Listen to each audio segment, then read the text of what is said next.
plundering and pillaging, but will they be winning in 2023? The Canberra Raiders are on the clock.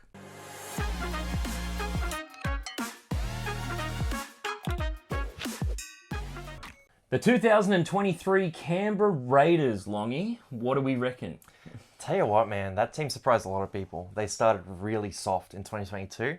Fogarty came in. They seem to have fixed their problems, made the finals, beat the Storm week 1, got decimated by Parramatta after that, but they outperformed expectations. So I think Raiders fans are coming to the season optimistic. You had to mention the Parramatta thing, didn't it?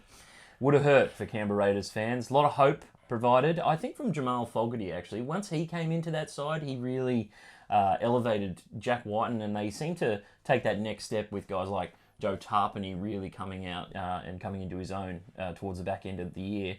Not much in the way of signings this year, though, and they do have a couple of outs for the first couple of rounds of the season. You know, Xavier Savage just going down. I don't know particularly why you would play your only fullback in a trial game, but I suppose he's on that track at the moment to need a bit more experience and also become a bit more comfortable in his role at fullback. He's a young guy, so you got to get him the reps in trial games. That's a tough one.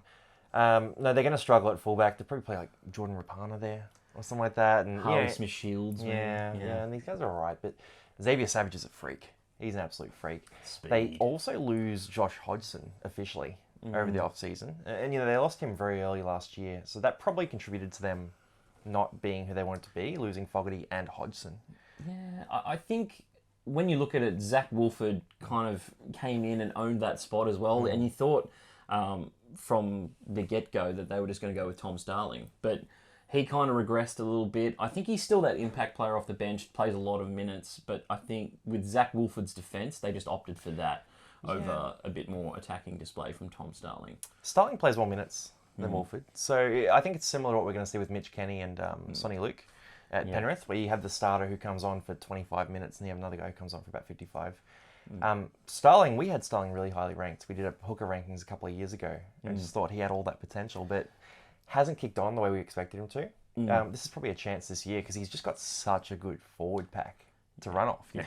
Tarpany is on another level, on an absolute other level. Like, he was struggling to get into the starting team. I think he was far and away the best front row in the game last year. It was tough to watch because my Supercoach season ended on a Tarpany play, so I'm a bit dirty at Tarpany for that, but that's on a personal level. But can't deny the talent that he had there. He kind of sorted out his minutes issue or whatever was going on there the year before because Ricky wasn't giving him the minutes, and then all of a sudden he's playing 60 minutes a game and he's the best player on the field for the Raiders. And I think, though, you touched on the forward pack being quite strong this year. I do think they lose a little bit in Adam Elliott leaving. Yeah. I thought he was integral to their rise towards the end of the season. Kind of finished the season a bit injury prone, but he's moved on to the Knights now, and I just don't know who's going to be playing that middle forward lock role. It's kind of up for grabs at the moment. There's a lot of talk of Corey Horsburgh because Ryan Satton's gone as well. Yeah. But yeah, Horsburgh, he'll be around that. He's good prop. Josh Papali'i and Tarpany own that front row. Harry Ranara is a guy who does not get enough minutes. If you're the Raiders, you've got to be looking at him and just saying, there are some deficiencies in this player, but my God, he can score a try, he can disrupt the defence, he can throw an offload. Yeah, he reminds me of a bit of a Jeremiah Nanai, Britton Nakora type second rower, where they're more offensive than defensive. But as you said, can break the line, is very good at offloads. I just don't understand why he's on the bench. I think they opt for solidarity more than anything. They go with guys like Hudson Young, very solid player. And then on the other side, I just don't see why you wouldn't put Corey Harawira-Naera in that right edge spot. To be fair, Hudson Young, one of the top try scorers for back rowers in the game last year, and just so potent. It's probably Elliot Whitehead you're thinking of there. And he's what is he, 33 now? Yeah, I mean, forgettable more than anything. Like, he doesn't not... To me, Elliot Whitehead's best days are past him, but it's one of those things where I think you need a bit more explosiveness if you're the Raiders, if you're going to match it with the teams that are, competing for a premiership. When you look at the Raiders, you go, yeah, they're a good middle of the table team. And that's all I see them as. They've... One thing I think that's actually underrated for the Raiders this year is they have the easiest draw out of everyone. They play every bottom 8 team from last year twice, and they only have to play the top 8 teams one time. So that could play into their advantage a little bit, but knowing Raiders fans, they tend to be good against teams that they probably shouldn't beat, and then lose to teams that they probably should thrash. And that's the thing with the Raiders. Like this season, there isn't really an outcome that would surprise us. So if the Raiders were good and finished in 4th place and went deep into the finals, you wouldn't be shocked. You'd sort of say, all right, that makes sense. You know, Jack Whiten's a world-class player. Xavier Savage has taken the leap. Their forward pack is phenomenal. So you'd be saying, all right, that's normal. And if they finished 13th, you'd say that's a bit disappointing, but fair enough. Like, there's a lot of competition. I've got them in 12th myself. I just think there's other teams that have risen up.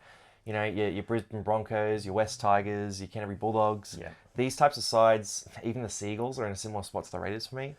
But I think these sides are just making leaps and building rosters, and the Raiders are, you know, staying the same, maybe regressing a little bit. They don't seem that happy as a playing group. Like, yeah, it's difficult to put your finger on it, isn't it? They're kind of the cold weather team as well, and I think if you're the Raiders, you've got to look at what's going to benefit us for the future and what's going to benefit us now. And right now, I feel like they've got a win now team, but it's just not quite quality enough. So I've got them actually 10th behind Broncos, behind Dogs. So I think they're going to be there or thereabouts just based on the draw that they have. But yeah, not ultimately, not getting there. Okay, so 10th and 12th, you had it first. If you want to see any other videos, we've got a bunch of NRL previews for each team. And if you like the content, subscribe and like this video.